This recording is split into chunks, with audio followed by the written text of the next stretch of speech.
Here I am at the beautiful Langen Hilton, where my friend Tony Marshall has agreed to let me come here to give you a cookery demonstration, because I travel around the country and everybody's always asking me, how do you season a wok and what can I do with it? And customers ask, what does seasoning mean? And so here I am to show you how to do all that.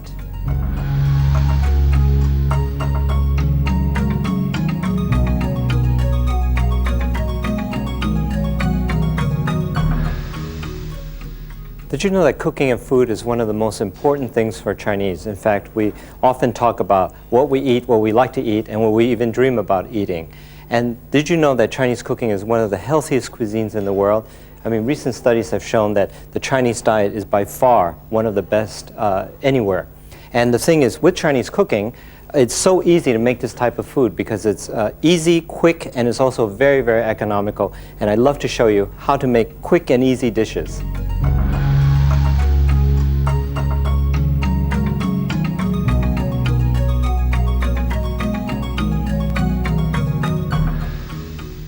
When you first get your wok, it's going to look like this, nice and shiny. And what you want to do with it is to take it home and to scrub it out thoroughly, put a little bit of oil over the wok like this, any type of cookery oil except olive oil, and rub it all over on the sides and put it on the heat for about 20 minutes.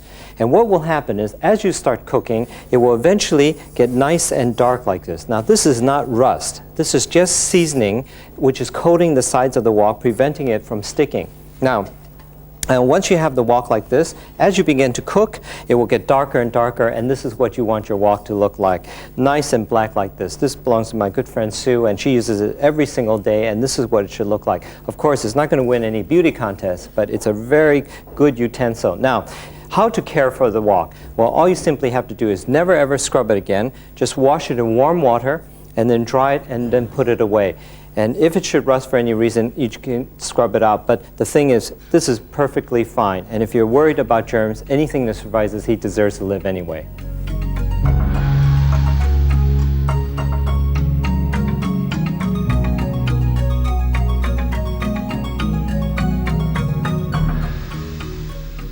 Now I'm going to show you how to do an easy beef and tomato dish. Now, what you want to do is take a piece of meat. You can use beef or pork or lamb, whatever you want. And here I'm cutting it with a cleaver. And to hold the cleaver is to hold it on one side like this and grip it on the other side so that you are actually in control of it. And curl your fingers in slightly so that it keeps you away from the sharp edges. And you just take the meat and just slice it into chunks like this. And this is what's so beautiful about the cleaver. You just scoop everything up and you just put that in the bowl. And now I'm going to cut out some of these wonderful looking tomatoes. This is yellow tomatoes, which are really nice that you can find sometime, and some red tomatoes. This is also what's so nice about Chinese cooking. It's so healthy and colorful. And put that in a bowl. And let me show you a very nice trick with peppers. What you do is you take the cleaver and you just cut that at the end like this. Just turn it over and cut this at the other end so that the core is cut. And cut that sort of in the middle. And then parallel with the board, you see, you just core the center of the pepper. And you can see how versatile it is, the cleaver, to do that. And you just bend the core as I'm doing there. And you just take that, stack that up a little bit. And you simply cut that into very, very nice, colorful slices. This is the beauty about the cleaver, is that you don't have to change hands as you're cutting, and every bit of this is used. And it also shows you how versatile and economical Chinese cooking is. And I see we have some fresh onions that are also very nice and aromatic for this dish. So I want to use that. And here's a nice little trick with the cleaver, which shows you also the other use of the cleaver, is to take some garlic and you just take it with the side of the cleaver and just flatten it as I'm doing here. And of course, this is a good thing to do if you've had a hard day at the office or working. And you just smash that like this and quickly chop that, and we're all ready, as you can see how quick it is to prepare this dish. Now, before we start actually cooking, I'm just going to simply marinate the beef in a little bit of light soy sauce, and that's very easy. A little bit of sesame oil and a little bit of rice wine. You can use dry sherry if you can't get rice wine, and a little bit of corn flour. You want to take this and mix this together. You can use your hands, and now we're all ready to make our dish.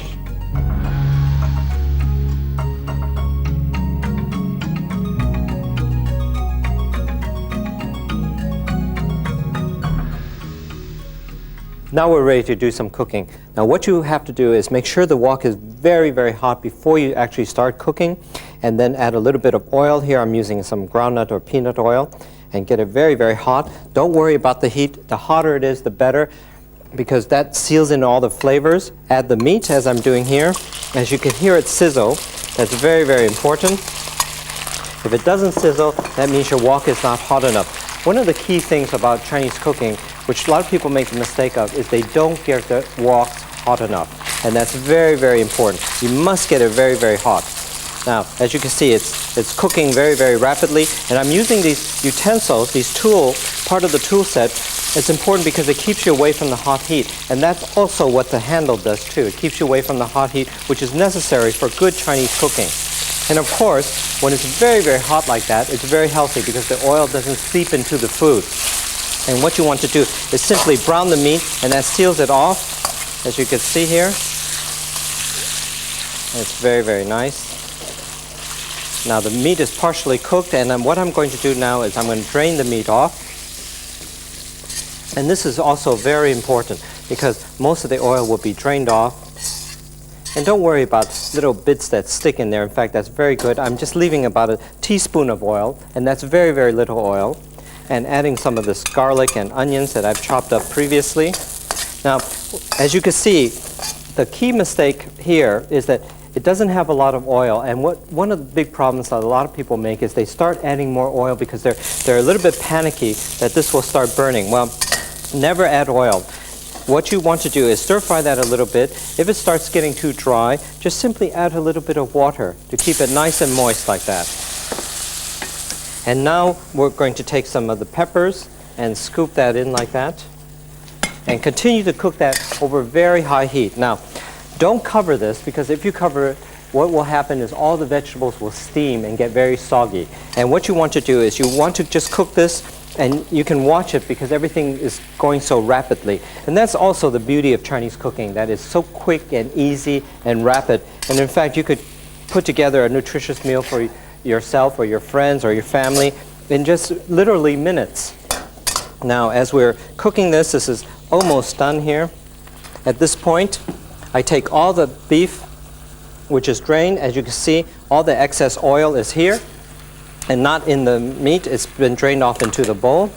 Just take that, mix that together, and finally adding our tomatoes, which are really quite also very beautiful. And don't forget tomatoes I'm adding at the very last moment because it really doesn't need that much cooking. Look how beautiful that looks. God, that looks very luscious. Finishing that off with just a little bit of oyster sauce. And this is a delicious sauce that you can buy in most supermarkets now or in some of your Chinese specialty stores. And they add a wonderful savory flavor to this dish. And you can see how that is. Just take that and mix that together. And what makes this kind of cooking so healthy is the portion of vegetables to meat is almost 3-to-1. And in fact, that has a lot of lessons for all of us. Now, I'm simply going to serve that up right away. As you can see how beautiful and healthy that looks. And you can serve this with rice, you can serve this with a salad, for example, and you will have a delicious meal. This is so delicious.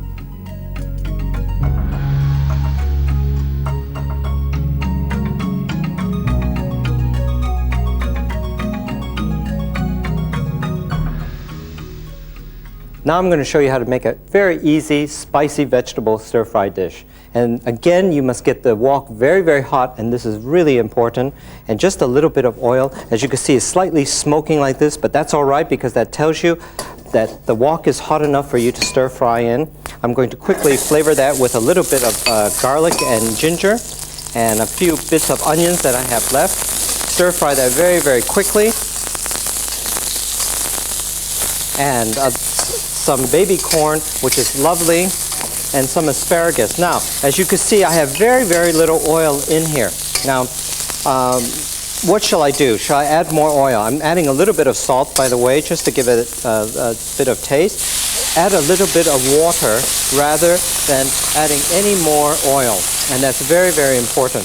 Now, as you can see, I've added all the hard vegetables first. This is very important when you're stir-frying vegetables, because what people often do is they bung everything in and they wonder why it comes out a soggy mess. Well, the thing is, you must cook things that are hard first without little moisture. Now, as you can see, these peppers are a little bit not as hard as the corn or the asparagus, so they should come in after this has cooked a little bit. And so give it about a few minutes or so, and when that's nice and tender, what you simply do is then add the peppers, and this gives it a wonderful, nice color, and continue to cook that over a very, very high heat. Now, one of the questions people ask me when they're stir-frying vegetables, how do you know when the vegetables are done? Well, what you simply do is take a sharp little knife like this. This is a very good knife. And you poke it in. If it goes in very easily, then you know the vegetables are done. If it meets some resistance, as it does now, that means the vegetable is raw and it needs a little bit more cooking. So continue to cook that over a very, very high heat. And here, at the very end, I'm going to add a little bit of these mange-tout, or sometimes they're also called snow peas. And what you simply do is these are very, very tender and they cook very quickly, so logic tells me to add them at the very end. So add a few of those, and again, stir fry that around very, very quickly. Now, what happens if you don't, you find that this is drying out, and in fact, as you look at the wok, there's juices that are coming from the vegetables, and this is what you want. By the way, you notice that I'm, again, not covering the wok, because when you're cooking vegetables, you don't want to over-cover the wok, because if you do that, it will steam and become very, very soggy. As you can see how beautiful this is looking. It's all glistening and has a wonderful color to it. And I'm going to finish that off with just a little bit of this nice, wonderful chili bean sauce, which you can also buy. If you don't like things very spicy, you don't have to add that. And don't forget, when you're cooking with anything spicy like this, always add a little bit of sugar. And there's nothing wrong with a little bit of sugar, because what that does is it balances the spiciness of the chili bean sauce. That looks very, very good. I'm just going to finish that off with a touch of this rice wine. Then I'll just give it that je ne sais quoi. And if you like, you can also add a little bit of sesame oil. That adds a very nice toastiness, nuttiness flavor to the vegetables. Look at how beautiful this looks. You'd be proud to serve that to any of your friends or your family. And in fact, not only does it look beautiful, it actually tastes as good as it looks, and it's also extremely healthy for you.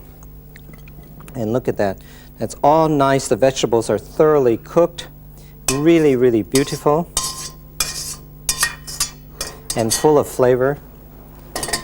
And here you have a wonderful stir-fry spicy vegetable dish that's easily made in the wok.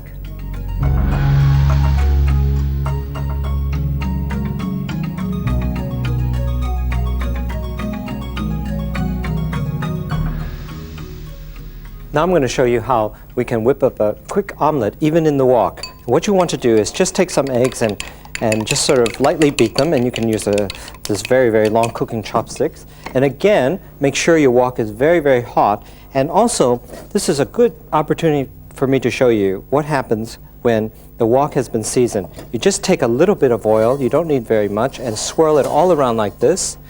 And just because it is smoking like this, don't worry. You can add a little bit of salt, and as you can see, nothing is sticking to this. I'll show you how that is. Can you see that? In fact, it looks like one of these very non-stick surface, because the wok has been seasoned properly and because I heated it up properly before I added the oil, and that's very, very important. As you can see how that moves. Can you see that? That's absolutely wonderful. And in fact, I have a problem in just keeping it still because it's just moving so much. Now, what we want to do is just cook this a little bit. And as you can see, you can actually cook anything that you use a pan for, you can use with a wok.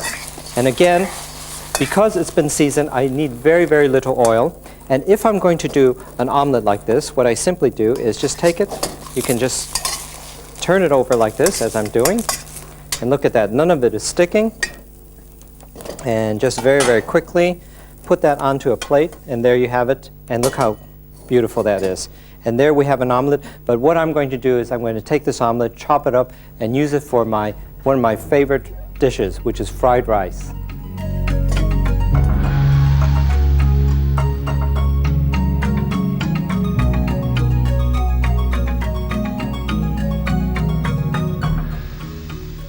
Now I'm going to make one of everybody's favorite dishes, which is fried rice. Everybody asks me how to make it and what is the best way. Well, number one is, again, you have to make sure your wok is very, very hot before you start. Get it very, very hot. Just add a little bit of oil. You don't need a lot of oil. Just about 2 teaspoons or so. And swirl that all around the wok and get it very, very hot. You can add a little bit of salt to this if you like. And the important thing is to make sure you have rice that is cooked, long grain white rice that is cooked.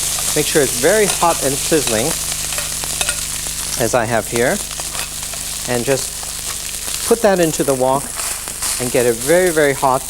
As you can see, what I'm doing here is I'm heating up the rice again. And it's important. Why should the rice be cooked? Well, if it's cooked beforehand, that means it won't stick to the side of the wok. And also, why does it have to be cold? Well, if it's warm, what will happen is the rice is still sort of starchy, and that's what makes the rice sticks to the wok. And also, of course, if your wok is hot enough, as we have here, it doesn't stick at all. Now, just heat up the rice until it's very, very hot. Now, as you can see, again, I am not using a lid for this. Now, what is the lid used for? Well, often people ask me that. Well, if you're stewing something or you're cooking something that requires you to keep in the heat, then you use the lid. In other words, if you're even making something like chili con carne or whatever that requires a lot of stewing time, then you use the lid. Now, you want to cook that a little bit. You can add anything that you want to this. What I love about fried rice is I can take all the leftovers from my fridge and just throw it all in here and have a fabulous dish. I'm adding some just cut peppers because I have that in my fridge. A little bit of ham. You can just, if you want to make this vegetarian, you can just leave the ham out. Adding some spring onions because that's very, very nice, and it'll add a nice taste to this. And I have an omelet which I have cooked before, and I'm just taking that and throwing that in here because it adds color, and it also is very, very nice for the rice. Now, you just take that and continue to cook that until it's all heated through. As you can see, I'm using, again, the utensils by pressing this down a little bit to get it heated, and then I'm taking it and then taking it to the side and pulling it over. And that's the important part of doing fried rice. As you can see, none of it is sticking. As you can see, it's not sticking at all to either the side. Now, what happens if your wok should stick?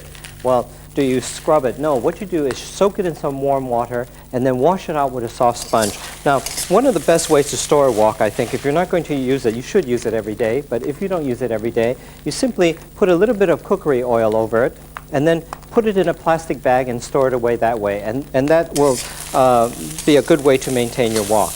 Now, as you can see, the fried rice is done. And what I like to do is I don't like to put soy sauce on my fried rice because the traditional Chinese way does not require soy sauce because it's too salty then. This is quite beautiful. And now we're ready to serve this up. If you like, you can add maybe a touch or two of sesame oil. That gives it a nice nutty, toasty flavor. Look how beautiful this looks. Wow, we're all ready for our delicious meal. And everything done in the wok, so versatile and easy. And look at that, that's very, very nice. Very little oil, so it's very healthy for you. And it also, the big bonus is the whole thing tastes so good.